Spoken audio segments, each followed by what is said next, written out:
آیفۆن 16 نوێترین مۆبایلی ئاپووری ئەپڵ بە نرخی نزیکەی $599 هاتوۆتە ناو بازار، بەڵام بەڕاستی ئابووریە یان تەنیا ناوێکی جوانیان لێداناوە. تا کۆتایی ئەم ڤیدیۆی لەگەڵم بمێنەوە چونکە ئامباکس و پشکنینی نوێترین ئایفۆنی ئەپڵە. لە کۆتایی بەشێکی جیاواز هەیە کە هیچ کەس ئەو کارەی نەکردووە. هەر بۆیە تا کۆتایی هاوڕێم بە و سابسکرایب لەبێ نەچێت و با بڕۆینە پێش. ئەوەش بەشی یەکەم یانی دیزاین. آیفۆن 16 لە ڕووی ڕوونما و دیسپلەیەوە هەمان آیفۆن 13 جەستەی ئەڵمینیۆمی، پانێلی دواوە شوشەی فۆرمی تەخت، تەنها دوو ڕەنگی هەیە، ڕەش و سپی مات. هیچ هەواڵێک لە ڕەنگە سرنجڕاکێشەکانی زنجیرەی 15 و 16 پێشوو نییە. دووگمەی ئەکشن زیاد کراوە، بەڵام دووگمەی تایبەتی کامێرا نییە، ینی ئەکشن کامێرا دانەندراوە. ناچی کۆن و گەورە بێ داینامیک ئایلند کە دەگەڕێنەوە بۆ دەورانی آیفۆن 10 یا آیفۆن X. دژە ئاوە بە ستانداردی IP68 کە ئێستا مۆبایلەکان بۆ ستانداردی IP69 دەڕۆن. بەڵام هەستی گشتەکەی چۆنە؟ مۆبایلێکی خاوێن و ڕێک و لەبار، بەڵام کۆن بە دیزایانی سرنجڕاکێش، بەڵام داهێنان هیچ. جاگەر مۆبایلێک بە دیزایانی کلاسیکی آیفۆن دەگەڕێیت، ئەمە بۆ تۆیە. بڕێنە بەشی دووهەم، ڕوونما یان دیسپلەی. پانێلێکی ئۆلێدی سوپەر ڕێتینای XDR 6.1 ئینچ، کواڵیتیەکەی باشە، ڕنگ و کۆنتراستی پەسەندی هەیە. ڕووناکیەکەی تەنیا 800 نیتە کە لە دەریە بەتایبەت ئەگەر تیشکی خۆر هەبێت کەم دێنێت. 60 هێرتز ڕێژەی نوێکردنەوە یا ڕێفرش ڕیت، بەڵێ 60 هێرتزە لە ساڵی 2025 ئەپڵ جیان 60 هێرتز.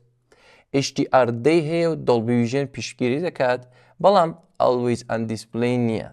ناچیش کە ئێستا ماوە کەمێک کەنا زۆر ناخۆشە. بڕێنە بەشی سێم یعنی باتری. باتری گەورتر لە ئایفۆنی 16 کە 4000 میلیامپێر کاتژمێرە و باتری ئایفۆن 16 3500 میلیامپێر کاتژمێرە. جا چی وای کردووە کە ئەوەندە جێگا بکاتەوە؟ مۆدێمی نوێی ئەپڵ بە ناوی C1 کە جێگایەکی کەمتر دەگرێت، هەروەها نزیکەی 6 تا 8 کاتژمێر سکرین تایم دەدات کە زۆر باشتر لە ئایفۆنەکانی پێشووی زنجیرەی SE و باشتر لە ئایفۆن 16 تا 57% لە 30 خولەک شارژ دەکاتەوە و 1 ساعت و 45 دقیقەی پێدەچێت کە تەواو شارژ بێتەوە. وایرلێس شارژی وایرلێسی 7.5 وات تێکەڵم کرد، بەڵام مەکسیفیشی نییە و ئەپڵ دەڵێت دەتوانی کاوێرێک بکڕی کە بەوی شارژی بکەیەوە. ئەخا 7.5 وات جام پرسیارێک لێەوە بکەم، مەکسیف کەڵک وەردەگرن یا شارژێری وایرلێستان هەیە؟ ئەگاتانە لە کۆمنتدا بۆ بنووسن. بەشی چوارم کامێرا. پێشوەی کە بچینە بەشی کامێرا باس بکەم، دڵخۆش دەبم کورتای تێک سابسکرایب بکەن بە ئەو ڕێگای لەگەڵ یەکتر بڕۆینە پێش. جا تەنیا یەک کامێرای 48 میگاپیکسێلی هەیە، نە دووهەم، نە ئۆڵتراواید، نە تێلێ، نە ماکرۆ. کواڵیتی وێنەکان لە ڕۆژدا باشە، وردەکاریەکانی گونجاون، بەڵام قوڵایی مەیدان و بووکە لاوازە. بۆچی؟ لەبەرەوەی کە کامێرای تێلەمان نییە، $600 لە شەودا چۆنە نۆیز و دابەزینی کواڵیتی هەیە، بە تایبەت لە ڤیدیۆدا. پۆرترێ کامێرای تێلەی نییە، بەڵام دیجیتالە، هەر بۆیە دەبێت زۆر نزیک بیەوە و وێنەکانی شیوک ئایفۆنەکانی دیکە تایبەت نییە. 4K 60 فریم باشە، بەڵام لەرزینگری ستەبلایزەرەکەی لاوازە و هیچ هەواڵێک لە شێوازی سینەماتیک نییە. سێلفی 12 میگاپیکسێلی بە فۆکەسی خۆکار، ئەمەیان زۆر باشە. ئەگەر عاشقی وێنەگرتن و ڤیدیۆگرتن بی، لەوانەیە باشتر بێت ئایفۆن 15 یا 14 هەڵبژێری. بڕینە بەشی پێنجەم، چیپسێت و ژیری دەستکرد. چیپی A8 هەیە، بەڵام بە یەک کرۆک یا هەستەی گرافیکی کەمتر لە چاو A8 ئایفۆنی 16. هێزی پرۆسسکردنەکەی باشە، بەڵام لە یاریکردن و کارە گرافیکەکاندا گەرم دەبێت و لەوانەیە لەک ببینن. لە ئەپڵ ئینتەلیجەنس پشگیری دەکات، بەڵام سنووردارە، وەکوی وایە کە سیری و ChatGPT لێکدا بێ و بیکێ ئەپڵ ئینتەلیجەنس. وایفای 6 هەیە، بەڵام وایفای 7 نە، هەرچەند زۆر بمە وایفای 7مان نییە، بەڵام لە مۆبایلە نوێیەکاندا دیبینین. مۆدێمی نوێی C1 ئەپڵ کارکردنەکەی ئاساییە، بەڵام بەکارهێنانی باتری کەمتر دەکاتەوە و ئەوەی یەکەم جارە ئەپڵ ئەو مۆدێمەی خۆی بەکاردەهێناوە و دەگوترێت دەیەوێت لەسەر ئەم مۆدیلانە بە تاقی بکاتەوە و ئەگەر باش وڵام بداتەوە لە بنەماڵی 17 سووری لێوەربگرێت و بەو کارەی کەشی باتری ئەوان زۆرتر بکات. لە ڕووی ژیری دەستکردەوە تەواو نییە، وەکوی وایە کە ژیری دەستکردی ChatGPT و سیری لێکدا بێت، بەڵام بەلانی کەم 5 ساڵ ئاپدەیتی iOS دەبێت کە ئەوە زۆر باشە. بڕین لە بەشی شەشەم دەنگ بڵینگۆی ستودیۆی هەیە بە دەنگی بەرز و ڕوون تەنانەت لەم مۆدێلە ئابوووریەشدا جێگای دڵخۆشیە هەڵبەت بە قسەی ئەپڵ ئابوووریە دەنا. لە مۆسیقا پەیوەندی یان ڤیدیۆدا دەنگی نایە بوو هاوسەنگتان دەداتێ کەەوە زۆر باشە. لێرەدا ئەپڵ هەمیشە دەدرەوشێتەوە. جا ئێستا بیکڕین یاننا سەرەتا بە پوختی بزانین باشیەکان و خراپیەکانی چین، جا بە جوانی وڵامی ئەو پرسیارە دەدەینەوە. باشیەکانی دیزایانی کلاسیک و جوان، باتری باشتر لە ئایفۆنی 16، ئەپڵ ئینتەلیجنس، ڕوونمای قبول کراو، نوێکردنەوەی درێژخایەن یان ئابدێتی 5 ساڵی iOS. ئەو باشیەکان. خراپیەکانی چنە؟ نرخی بەرز بۆ مودێلی 128 گیگ لە $599 دەست پێ دەکات کە زۆرە. کامێرای سنووردا تەنیا یەک کامێرە کە ئەویش لە چاو ئایفۆن 16ەکان لاوەسترە. هەبوونی ناچ لە ساڵی 2025دا ڕێژەی نوێکردنەوەی نزم یان ڕێفرشریتی 60، نەبوونی ماکسیف، کەمکردنەوەی هێزی GPU.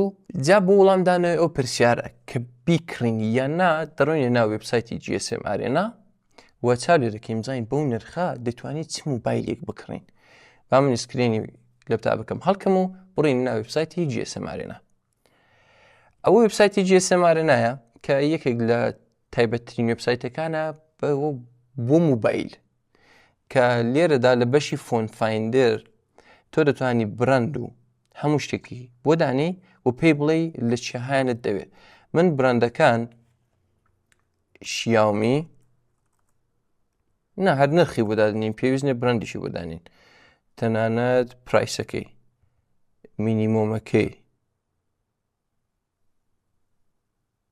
$450 لێ دەین، ماکسیمۆمەکەشی $600 لێ دەین، یعنی تەنانەت 2025کەشی هەڵ نابژێرم و لێرەدا شۆی لێ دەین. ئانەری 400 مۆتۆرۆلا ئێجی 60 پرۆ، ئایفۆن 15 کە بە دڵنیایی لەوەی چاترە، دوایە پۆکۆ F7 پرۆ، S23 ئۆڵترا کەەوە زۆر باشترە. دوایە لە مۆبایلەکاندا یعنی ئایفۆن 14 پرۆشی دەتوانین پێ بکڕین. دیگەر ئایفۆن 14 پرۆی پێ بکڕی زۆر تایبەتترە. ئایفۆن 14 پرۆ، پیکسل 9، هواوی نۆوا 14 ئۆڵترا بۆ لای هواوی مەچن ئەو مۆدێلەی ها. دوایە شیاومی 14 تی پرۆ کە ئەوەش زۆر تایبەتە. ئانرمەجیکی 6 پرۆ، دەمێ بزانم ڤیوۆی تێدایە با لێر زیاتر نەڕۆخە. S23 پلاس کە ڤیدیۆی کە من دەیگرم بە S23 FE ڕێکۆرد کراوە.